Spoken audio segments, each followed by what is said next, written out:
Speaking of money, the U.S. House and Ways Means Committee has reintroduced the Growing Renewable Energy and Efficiency Now Act, also known as the Green Act, or House Bill 848. Now, if this were passed, it would essentially restart the clock on EV federal tax credits. Yahoo! And this would give automakers who already exceeded their cap a fresh $7,000 off a car. I'm sorry, it's supposed to be $7,500. It's $500 less. Wait, but inflation's gone up. I don't write the rules.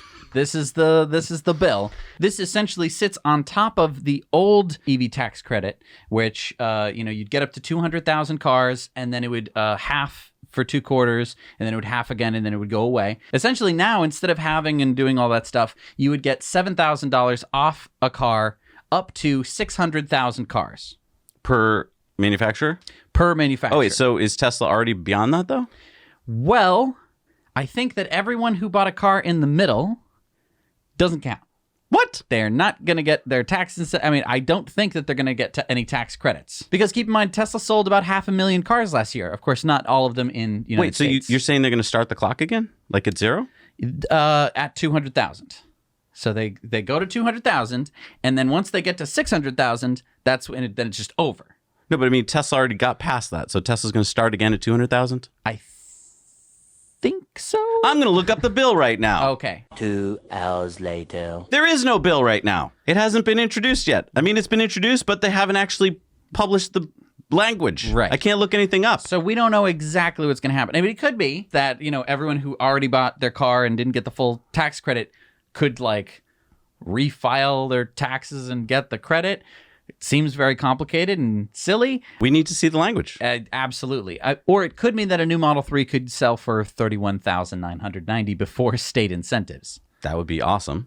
Now, my other thought is, they bring this back in whatever capacity. This will also apply to GM and other car manufacturers. So this, first of all, would be nice for other car manufacturers because it's a bigger, longer runway for EVs. Let's talk about, for a second, the Chevy Volt. The Volt with the V? The Volt with the V. This was a... They're not making that anymore. Right. That was a plug-in hybrid. They stopped production February 2019. Why was that? Guess what happened the very next month? Oh, it was March 2019. And their tax credit halved. Oh, they did it just because they knew people would want to get the full tax credit. And basically, they had captured the full tax credit. They didn't think that anyone was going to buy their Volt at $37,000 without the tax credit. You think they're going to bring it back? They could. I mean, they still have that factory. I don't know if they have all the tooling and stuff. I'm assuming that you put that stuff in a warehouse in case you ever decide to make more Volts. It's a small battery.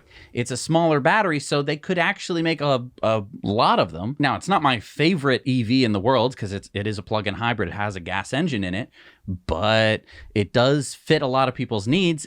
I do think that they'd need to work on the price because if they're going to sell it for $37,000, well, I could get a Model 3 for that. Right. I don't know. That's interesting. Now, I couldn't find the text of the bill yet, but I did find that this also has some exciting stuff in it for solar and geothermal.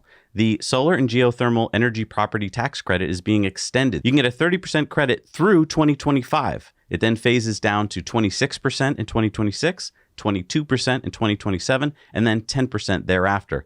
So that's exciting news. That's awesome. So this is a done deal. I can't wait to get some tax credits on some more vehicles. What's the matter? It's not a done deal.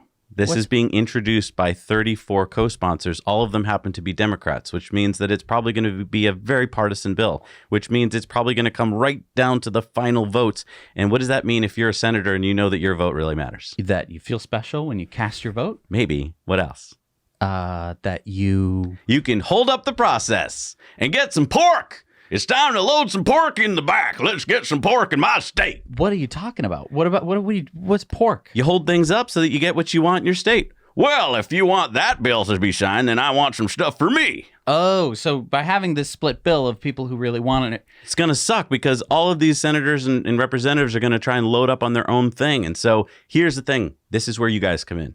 You have to contact your representatives and senators. You've got to write them and email them and tweet them and all that stuff, or else they're just not going to put through the bill we want. There's going to be a watered down, I can promise you, it's going to have some weird language in it, except for Teslas, or whatever. They're going to come up with some language that we're not going to like. So keep their feet to the fire. So we're going to put a link down below in the description that can take you to your representatives and senators. So right down there, and while you're down there, just hit the like button, because really would help the show. More people might see it, more people might contact their representatives, and we can hopefully get this bill passed in its current state, which is pretty good. Yeah.